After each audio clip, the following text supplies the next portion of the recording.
Hi welcome to సోర్ని media. నేను మీ వంశీ. ఈరోజు మనం ప్రజావాణి దగ్గరికి వచ్చాను అనమాట. ఈ వారంలో 2 రోజులు మంగళవారం శుక్రవారం జరుగుతుంది ప్రజావాణి అనేది.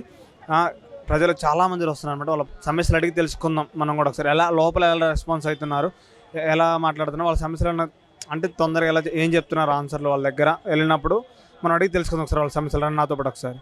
నమస్తే అండి. నమస్తే అన్న, నా పేరు నర్సింహులు. మాది సిద్దిపేట డిస్టిక్ మిడిదొడ్డి విలేజ్.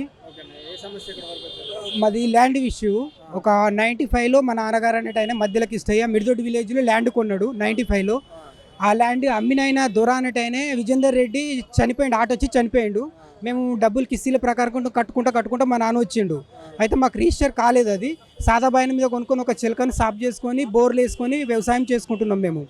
దానికి కొంత రియల్ ఎస్టేట్ వ్యాపారులు, గుండాలు, టీఆర్ఎస్ కార్యకర్తలు, లీడర్లు తప్పుడు రిజిస్టర్ చేయించుకొని మా బోర్ పక్క కూర్చేసిరు. మా ఒరంట పెట్టి 7 ఎకరాల ఒరంట పెట్టిరు.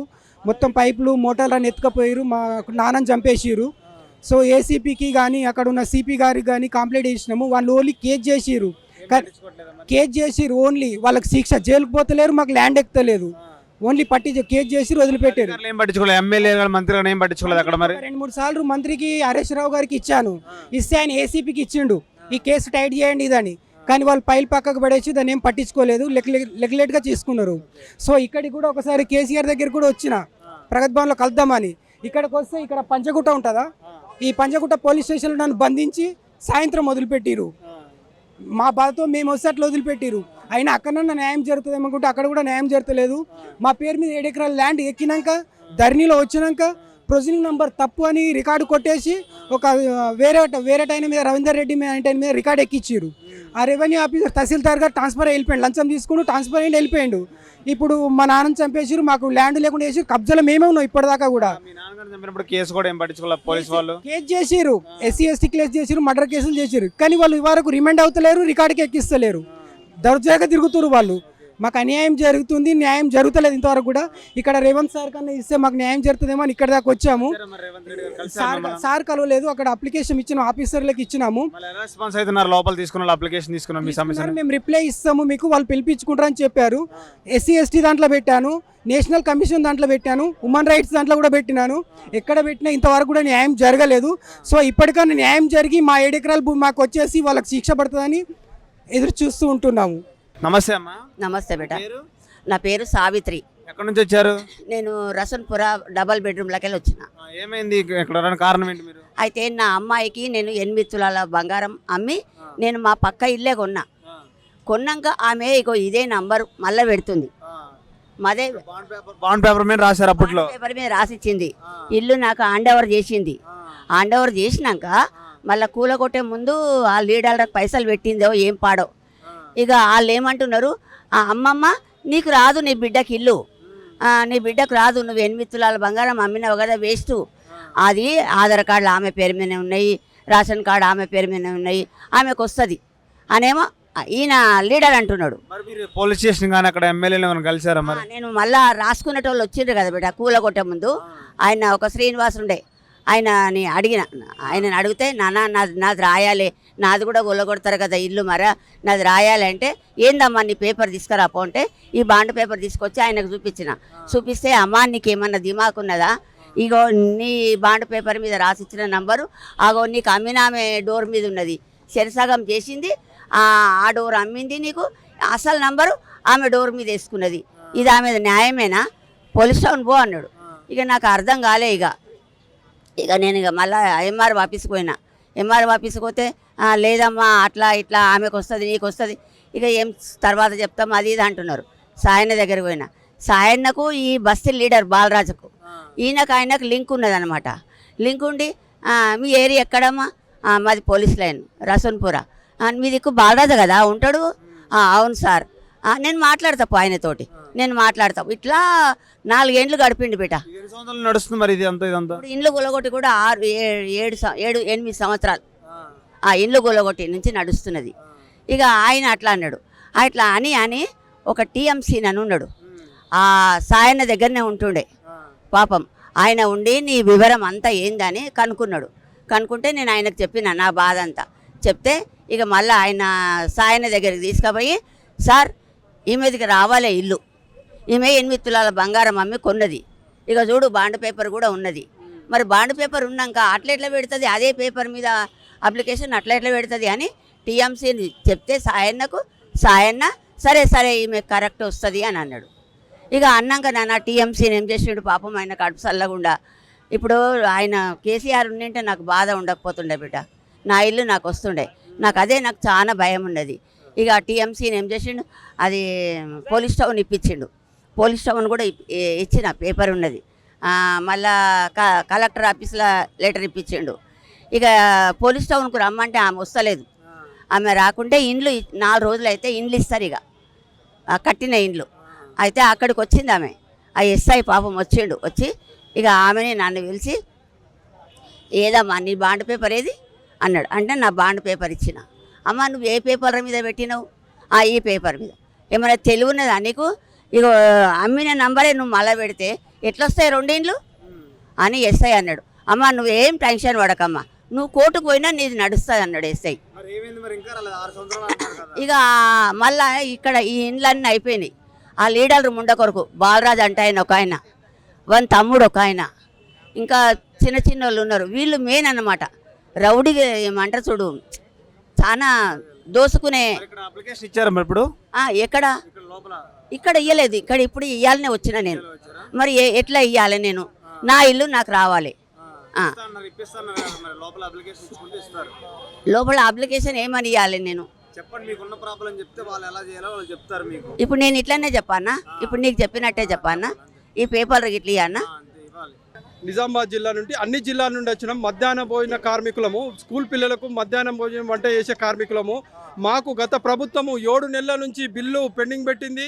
అదేవిధంగా 3,000 రూపాయల జీతం కూడా 7 నెలల నుంచి ఇప్పటి వరకు ఇవ్వలేదు. గత ప్రభుత్వం మమ్మల్ని సతాయించింది, ఇబ్బంది పెట్టింది. అధికారులను అడిగినాం, అప్పుడు ఉన్న ప్రభుత్వాన్ని అడిగినాం, చాలా ఇబ్బందుల పాలైంది. పిల్లలకు మాత్రం మేము సరైన భోజనం పెట్టమన్నారు. అయినా మా ఆస్తులు అమ్మినాము, మా మహిళలు పుస్తకాలు తాడు అమ్మిన కూడా బాకీలు తెచ్చి పిల్లలకు భోజనం పెట్టినాము. మాకు రావాల్సిన బిల్లులు కానీ, ఎగ్గుల బిల్లులు కానీ ఏ బిల్లులు ఇవ్వలేదు. నెలకు 3,000 రూపాయలు ఇస్తామన్న జీతం కూడా పెండింగ్ చేసి పాస్ అయ్యి కుబేర్లో ఉన్నాయి, కానీ ఇప్పటివరకు రిలీజ్ కాలేదు. మన ప్రభుత్వం ఇప్పుడు రేవంత్ రెడ్డి గారు వచ్చారు. ఆ వెంటనే ఆ 7 నెలల కనీస వేతనం లేకుండా 3,000 రూపాయల జీతం పాస్ అయి ఉన్నాయి, ఈ కుబేర్లో యాడ్ ఉన్నాయి. అవి వెంటనే రిలీజ్ చేయాలని మా పేద మధ్యాహ్న భోజన కార్మికులకు, అందరూ ఎస్సీ ఎస్టీ బీసీ వాళ్ళు ఉన్నారు, డబ్బులు లేక చాలా ఇబ్బంది పడుతున్నారు. నెల 3,000 కూడా ఇవ్వకుంటే మేము మా కుటుంబాలు ఏ విధంగా బతకాలా? మేము బాకీలు తెచ్చి పెట్టి పిల్లలకు పెడుతున్నాం. కాబట్టి వెంటనే ప్రభుత్వము ఆ 7 నెలల జీతం వెంటనే విడుదల చేయాలని రాష్ట్ర ప్రభుత్వాన్ని విజ్ఞప్తి చేస్తున్నాం. నమస్తే అమ్మ, మీ పేరు? నా పేరు మెర్సీ అండి. మెర్సీ. జాబ్ కొనడానికి వచ్చామండి. అయితే జాబ్ అవుట్సోర్సింగ్ కింద చేసాము, కానీ తీసేశారు. అయితే మళ్ళీ ఇప్పుడు జాబ్ కొనడానికి అప్లై చేస్తే మాకు రాలేరు. అయితే దానికోసం అయితే పర్మనెంట్ వాళ్ళు రాగానే మేము తీసేసింది మమ్మల్ని. అట్లానే కేసీఆర్ గారు కరోనా టైంలో మా మిస్సెస్ అండి మెర్సీ అండి, కరోనా టైంలో స్టాఫ్ నర్సు చేస్తుంది. కరోనా టైంలో కేసీఆర్ గారు అన్నారు మీకు పర్మనెంట్ చేస్తాం జాబ్ అని చెప్పారు. కానీ మాకు కరోనా అయిపోయినాక 1 మంత్ తర్వాత మా మిస్సెస్ని జాబ్లోంచి రిమూవ్ చేసేసారు, అవుట్సోర్సింగ్గా రిమూవ్ చేసేసారు. మేము రోడ్ల మీద పడ్డాం. మీరు దయచేసి న్యాయం చేయాలని కోరుతున్నాం మేము. నమస్తే అన్న. నమస్తే సార్, పేరు? లక్ష్మణ్ నాయక్ సార్, బోన్పల్లి తాండా, నారాయణపేట జిల్లా. అక్కడ మా సమస్య అంటే 10 ఏళ్ళ పాపకు పింఛం కొరకు తిప్పలు పడుతున్నాం సార్.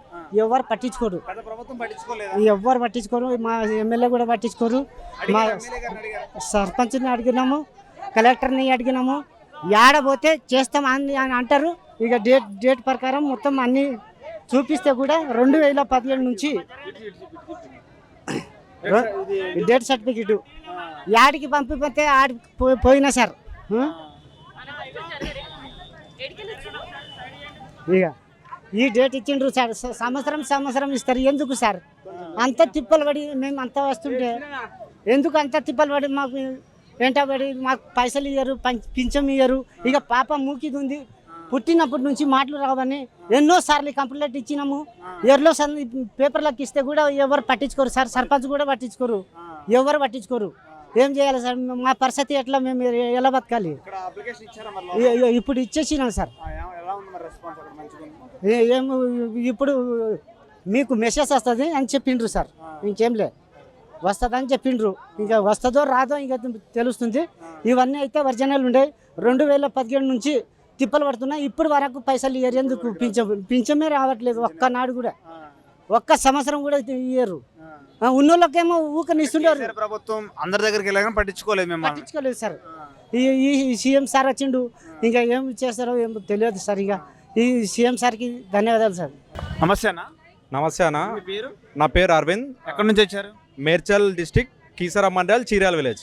ఇక్కడ సమస్య ఏంటి మీది ఇక్కడ వరకు రావడం కారణం? ఇక్కడ మేడ్చల్ డిస్టిక్ కీసర మండల్లో అవినీతి అక్రమాలు, గవర్నమెంట్ ల్యాండ్లు, చెరువుల కబ్జాలు చాలా చాలా జరిగినాయి. మొన్నటి వరకు ఈ బీఆర్ఎస్ పాలనలో చాలా అవినీతి, ఎలాంటి అధికారులు పట్టించుకోకుండా, ఎలాంటి కంప్లైంట్లు ఇచ్చినా ఎవరు పట్టించుకోకుండా ఈరోజు ఈ ప్రజాభవన్కి రావడానికి కారణం ఇదే.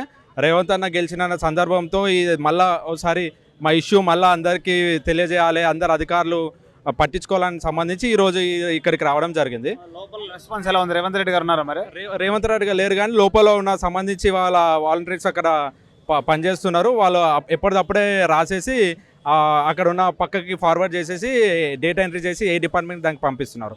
సో మా గ్రామం చీర్యాల గ్రామం కీసర మండల్లో చెరువులు కబ్జాలు ఎలా జరుగుతున్నాయి అంటే, ఒకప్పుడు చెరువులు అద్భుతంగా ఉన్నాయి. నీరు అక్కడనే బట్టలు ఉతుకోవడం, అక్కడనే నీళ్ళు తాగడం, ఎన్నో విధాలుగా మనం యూజ్ చేసుకున్నాం.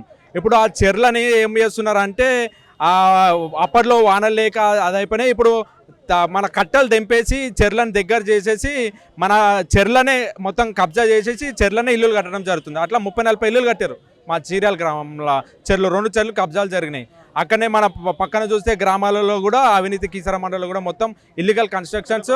అధికారులుగా నేను పట్టించుకోలేదు. ఇప్పటి వరకు నేను రేవంత్ రెడ్డి గారు ఎంపీగా ఉన్నప్పుడు వారిని నేను 6 నెలల కింద యాజ్ ఎంపీ ఉన్నప్పుడు నేను వారిని కలిసి మా ఇష్యూ ఎక్స్ప్లెయిన్ చేయడం కూడా, తర్వాత కలెక్టర్ గారికి ఇవ్వడం జరిగింది. నేను వారు ఇచ్చిన లెటర్ రిప్రజెంటేటివ్ చేస్తే ఇష్యూ మొత్తం డైవర్ట్ చేశారు. అక్కడ ఉన్న మన బీఆర్ఎస్ మంత్రి మాలారెడ్డి కొడుకు వచ్చేసి మా లోకల్ బీఆర్ఎస్ నాయకులతో కలిసి వాళ్ళు కుమ్మకై హరీష్ గారు కలెక్టర్ ఉండే వారి ఇంటికి వెళ్ళి మాట్లాడుకొని అంతా సెటిల్మెంట్ చేసేసుకొని మా ఇష్యూ మొత్తం డైవర్ట్ చేయడం జరిగింది. ఇక్కడ మొత్తం కలెక్టర్ని కలవడం జరిగింది. Additional collector, DPO, MPO, ZPTC, సర్పంచ్లు, ఎంఆర్ఓ ఆఫీసులు ఎవ్వరు కలిసి ఎలాంటి రెస్పాన్స్ లేదు ఇక్కడ.